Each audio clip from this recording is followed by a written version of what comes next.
Ерлан, сен жақында эле Москвадан депортация болуп келиптирсиң. Эмне үчүн сени Россия өлкөсүнөн чыгарып салышты? Саламатсызбы, мен Россия өлкөсүндө дерлик Москвада иштеп жүргөм.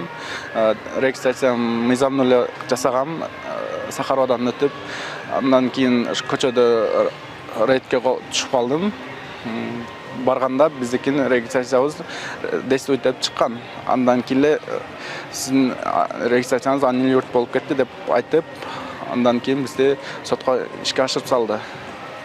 Сотко ашырып салгандан кийин бизге соттун чечими бизге карматкан жок. Карматпай эле депортацияга Сахаровага жөнөттү. Сахаровадан биздин 3 күндөн кийин биздин инспектор алып келип колубузга карматты. Карматканда бизге 3 статьяны койгон.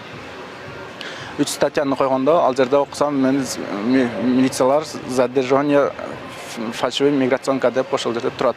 Мен миграционка эмес, мен регистрациям баардыгы легальный.